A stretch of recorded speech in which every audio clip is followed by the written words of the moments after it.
Welcome to Keeping Score. I'm Rick Horrow. Each week we bring you insights from the playmakers, deal makers, and rule makers in the world of sports. I'll give you my take on some of the items of the week using my 30 years of experience doing deals for teams, leagues, and players in the $750 billion business of sports. Plus, we'll talk with a central figure in the sports world. The views expressed in this podcast are my own and do not represent the views of Reuters. Let's get started. Time of year, daylight savings time. Some of us think of golf. Some of us think of tennis. We've had golf last week. We had volleyball the week before. We have a lot of different sports. You could call them niche, but tennis players don't call them that. We have the BNP Paribas event at the Indian Wells Tennis Garden, not the tennis center, Tennis Garden. And Larry Ellison runs it, built it, funds it. Tommy Haas runs the event for him. Dan Colarusso does not play tennis, but he certainly is not short of opinions. How are you? I'm great, and I've been known to hit a tennis ball around. Not well, but I've done it. It's interesting. Indian Wells, a tournament that gets, depending on the rest of sports and who's doing well, it gets some publicity. Rick, do you think Indian Wells, for as interesting as this beautiful location, does it have trouble holding up in an environment where it seems like only the biggest sporting events get the big play? How's Indian Wells doing? Constant manipulation to be the best. Last year's event was the ATP WTA Tournament of the Year for the fourth consecutive year. Don't know what that means, but they talk about it. The economic impact tops $400 million on an annual basis because that is the event in what they call the Coachella Valley. And, of course, it's only a couple hours from L.A. and San Diego, and everybody goes. But your point about having to make sure that they strive and thrive, Larry Ellison has spent $100 million upgrading the facility. The tournament itself awards $1 million bonus who captures both the singles and doubles finals in this event. And the reason they do that is because they want to stay relevant. This is the only 2-week male and female tournament near it until the majors start, and they continue to drive it. And, of course, they had a guy by the name of Simon who ran the event, who's now part of the master tennis structure. Tommy Haas, age 39, turned pro in 96. He was out there, retired last July. They want someone with some business acumen and also somebody who can speak a number of different languages and a top-flight leader of an event. Now he is running this event for the first year. Tommy Haas talks about the tennis garden, talks about the event, talks about the future of men's and women's tennis. Here's Tommy Haas now. So, first of all, the transition from world-class, successful, winning much more than you're losing, and striking fear in the hearts of an opponent, to the boardroom, where you're measured not necessarily by wins, but by return on investment. Easy? Difficult? What's the transition been like? First of all, it's been sort of like a great experience. I'm obviously very honored and humbled about the fact that I'm participating and helping out run this incredible event that we have here in Indian Wells. And, coming off the tennis court, being a professional tennis player and sort of only worrying about myself and making sure that I get the best out of it that I need and trying to improve my ranking and trying to win matches. It's a whole different situation now where you have an amazing team here running the event and you're looking at different aspects with different eyes. And it's been a great learning curve for myself, and it continues to do so. And I'm looking forward to many ways of trying to improve this tournament, which is not an easy thing to do. Well, and you've landed in the right place. We'll talk about that in a minute. So 20, if my math is right, so you turned pro in 96, so 22, 23 years of worrying about yourself on the court. And now Right. You've got to run a series of executives and make sure they like you, are empowered by you, and work well with you. Obviously, the management skills transition. What's the one thing you've taken away from your tennis on-court abilities that have helped you off-court?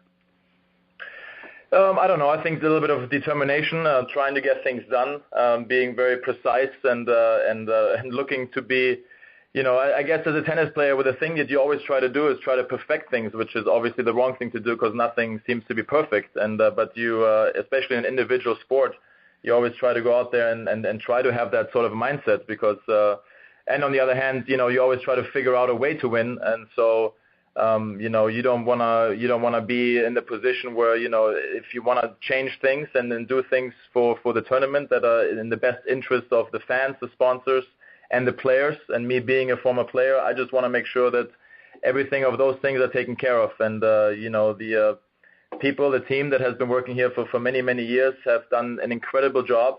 We are obviously very blessed as well to have an owner such as Larry Ellison that has an amazing vision, and I'm here now, part of the team, trying to keep that vision growing more and more, and that's part of my job as well. And it's very exciting to tell you the truth. And ladies and gentlemen, for this international audience, let me just provide an obvious perspective. The guy retires last July. He beats Roger Federer in his final tournament. He's the comeback player of the year in 04 and 12. And now you ask him a couple questions that could just as easily revert it to I. Here's what I did in the tennis court.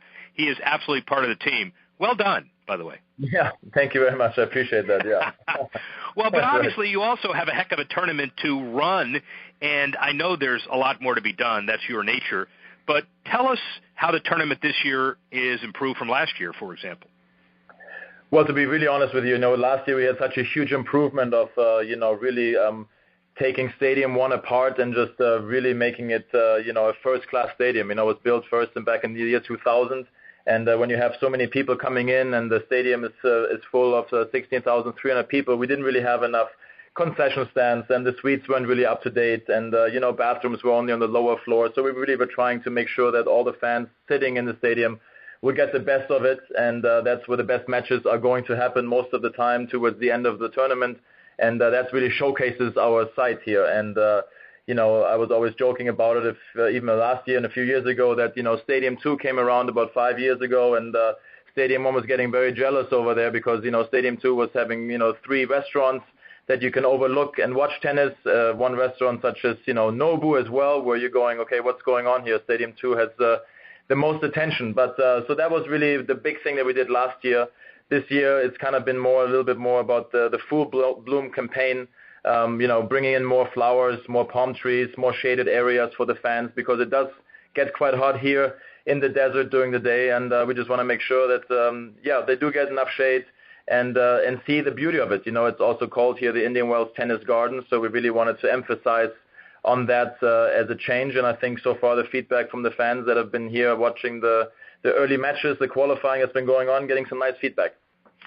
The whole world of facility development has evolved over the past few years, and one of the terms owners are using these days, and the one thing that they're most worried about is the term they made up called decouching, which is you want to make sure that people aren't so excited about the television experience that they stay on their butt and they don't come out to the stadium. Puts more pressure on facility operators like you. How do you deal with making sure that the media and television covers the event right, but still provide such a unique experience that people have to come to the stadium as well? Yeah, no, that's exactly right, and I think that's a job from all of us to come together and work together and make sure that we understand what is important for what the fans want, for making sure that, hey, come on out here, look at this beautiful Indian Wells Tennis Garden. We have more areas where you can sit and enjoy and have a great meal. The food has been also really something that we've been trying to improve, to make the food also like a world-class place where you can come out and have, like I said, such as a Nobu experience, so you can go to Spargo, maybe even run into Wolfgang Puck, who's coming this weekend.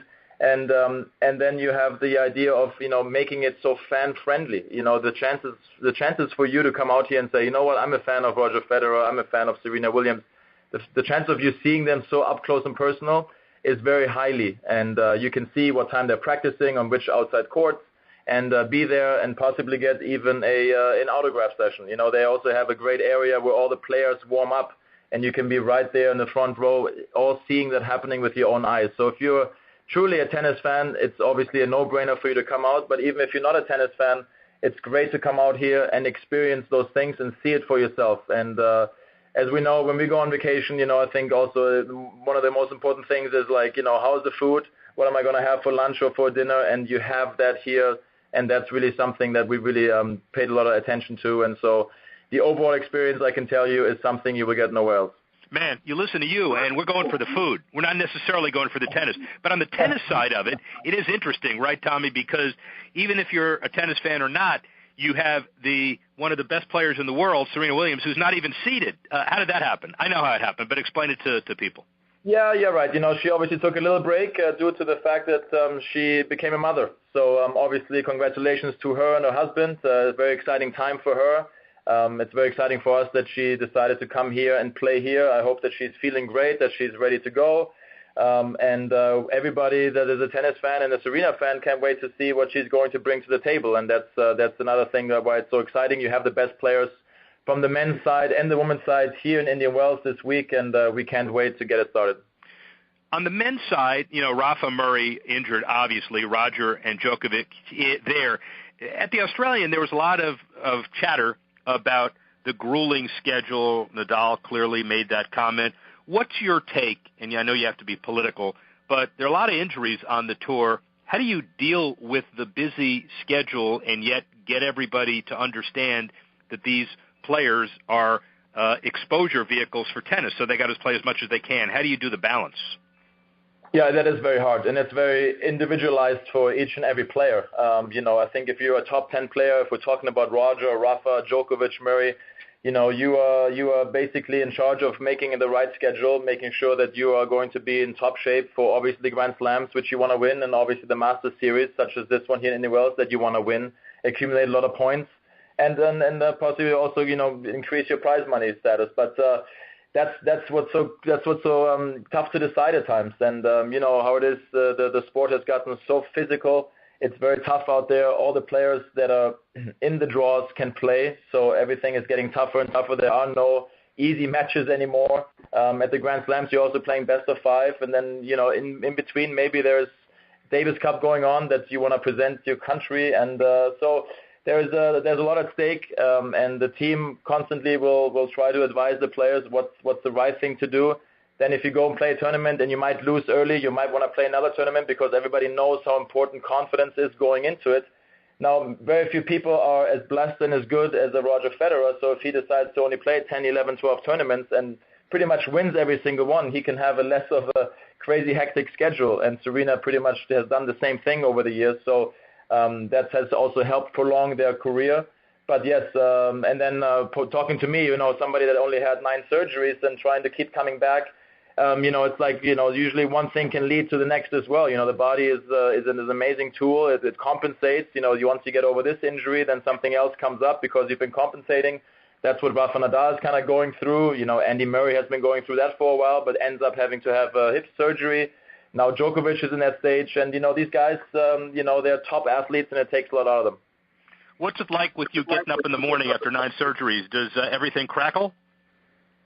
So far so good. I wonder at times, how's it going to be in 5 years from now, 10 years from now? I signed up to play a little tennis on the Champions Tour, which I'm very excited about. Gives me a reason to go still out there, try to stay in shape, hit some balls, and compete, which is obviously fun. And as a competitor in any sport, I think you can never really let go of that. So, but so far so good. But when you have hip surgeries, and you have hip surgery, ankle surgery, and 4 shoulder surgeries, and elbow, blah blah blah, I'm just happy that I actually can still walk straight. Well, I will tell you this, and you don't have to agree, but I am in South Florida, and I saw McEnroe play in Delray last week, and you have absolutely nothing to worry about. So, okay, that's good to know. Yeah, well, just a couple final questions for you. This is the biggest tournament in America, clearly, and the largest ATP World Tour and WTA combined 2-week event in the world. And so, big deal. What's it like, basically, running this event as opposed to, I know you've talked to some of your colleagues who run smaller events. Is it twice the headache, twice the excitement? What's the deal? I think a little bit of everything, for sure. It's obviously excitement. You as a Master Series 1000 and a premier event, the best players are going to come to your event, so you don't have the headaches of trying to get players to come. It's again, with the facility that we have and the history that we have, and for the past 4 years on the men's side and women's side, we've been voted the best tournament of the year. It makes things a lot easier at times. And again, I come from a point of view now where I want to still try to improve a lot of things here at the facility, talk to the players. But a lot of players always are just, I'm so happy to be here. I can't wait to come to Indian Wells. I can't wait to play at the event again. Thank you. So obviously we are in the right, we're going into the right direction, but there's always room for improvement, as you know. Almost final question, Tommy Haas. If you had a magic wand, what would you do to kind of change the state of American and worldwide tennis governance-wide? This is not a question of how you get more Americans successful in tennis. This is a question of how the sport is governed and what would you do to TV? What would you do to the ATP and WTA, or are you happy with it the way it is? Well, I don't even know how to begin to answer that question because it gets very, very complicated with all the different governing bodies involved. You wish that everybody could just maybe come together and figure out what's best ultimately for tennis. And when you have maybe a few people that really are only about that and only worry about what is best for the sport of tennis, that's maybe a way to go and look at it and see if you can do something with schedule tournaments, worldwide. But overall, I think as well, if you're really opening up the books, I think if you're a young girl or boy out there in the world and you like the tennis racket at age 5, 6, or 7, and you say to yourself, you know what, I want to become a professional tennis player one day, you're going to be pretty lucky to be playing that sport because it is a great sport and you're playing around the globe, which is great, and the tournaments just keep getting better and better. What an ambassador for tennis. That was a great answer, by the way. And then finally, so should you be a little offended or are you excited that in your bio, the third line before your winnings is that your father was a former schoolmate of Arnold Schwarzenegger? What do you think of that? Yeah, it's pretty cool. Because of that, I've gotten to meet Arnold a few times. And, if you really listen closely, I think you can sometimes hear the accent. It does come out here on my side as well. Can't get rid of that. Closely. You sound more like Arnold than Arnold. What do you mean, listen closely? Yeah, I can do a pretty good intimidation with him too. But no, it's obviously cool. He actually watched me play a long time ago at the tournament in Los Angeles, and seeing him sit there and getting to know him afterwards, and still being friendly with him over the years is obviously great. He's one of my in some ways one of my icons. To be honest, if you look at his story, what he has done, what he has created, it's pretty phenomenal. So Tommy Haas, interesting perspective about the tennis business. What's your overall perspective about the business? Well, I'll tell you, one thing is I always find it interesting. You've had several guests who were former players who have moved into the business, and they really, we don't give athletes a lot of credit for being brains, but a lot of these guys make really interesting transitions. They have great perspectives, so it's worthwhile to hear what they have to say. I'd be interested, though, as a U.S. tennis tournament, what do you really need to stay relevant? And I think on the women's side, you've had the Williams sisters. You've had a couple of other Americans cycled through as important players on the women's tour. U.S. On the men's side, not so much. The past decade or so, right, has been dominated by non-U.S. players, great players, legendary players, some of the greatest of all time. But, for Indian Wells to survive and for other tournaments not quite of that size, but in that range, for them to be relevant, do they need that Tiger Woods factor? Do they need that American factor to keep the crowds coming in? Maybe not as much anymore because the world has truly gotten smaller. But it's just a thought that, American tennis is going to have to start producing some better players fairly soon in the men's bracket. Well, here's a thought. Tommy Haas, as you heard in the interview, talks about Nobu, other facilities, other great restaurants. That's great. But I reminded him in the interview, this is a tennis tournament, not necessarily a culinary event. And everything's a culinary event now. It is, but you got to have a tennis tournament where people go to see stars as well. Serena's come back, Victoria Azarenka's come back, Rafa, Murray injured. Obviously, we've heard about this before and what that means. Roger Federer, Djokovic there, and the real key to this is to make sure the superstars get into the second week and strive and thrive in this tournament. Your point is not just are the superstars here, but the American superstars. And Tommy Haas has some definite opinions about that, as we know. If you have baseball, basketball, football as a diversion, not to mention golf and other sports, you're not going to be as inclined as you are in some of the Eastern European countries to do tennis, only tennis, and that's part of the problem. Could I disagree with Tommy Haas on that? You can disagree with me because I agree with him too. You agree with Tommy Haas? Okay, fine. Yeah, I do. I but disagree. You can disagree with all of us. We are the United States is a pretty big country. I think that much like soccer, we haven't developed because I don't think that the training and the philosophies behind the sports have evolved with the times.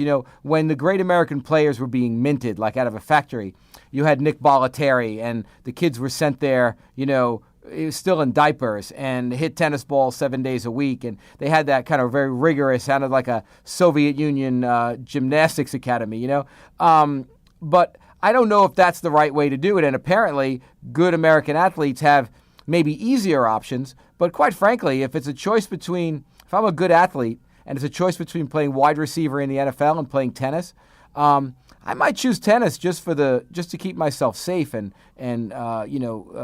mentally fit. I don't know that I buy the argument that there's too many distractions. I think it's a big country. I think the tennis federations and the training haven't been right. They used to say that the NBA would steal all the tight ends from the NFL, right? Because they're perfect size guys. That didn't happen.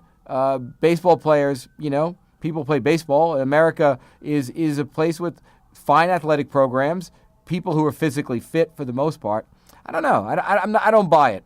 I think there's a structural problem. I think it also may be a cop-out. We're quick to agree. Your point, in a very unique way, does make some sense. And so, the bottom line from Haas is that he played at the Bollettieri Academy since age 11, and he moved to Florida from Germany, Austria, and he could understand the perspective of growing up and seeing how the grind of those kids turned into tennis champions from other countries. Yet, his comment is, we got all these other distractions, so maybe he has the perspective to see it all.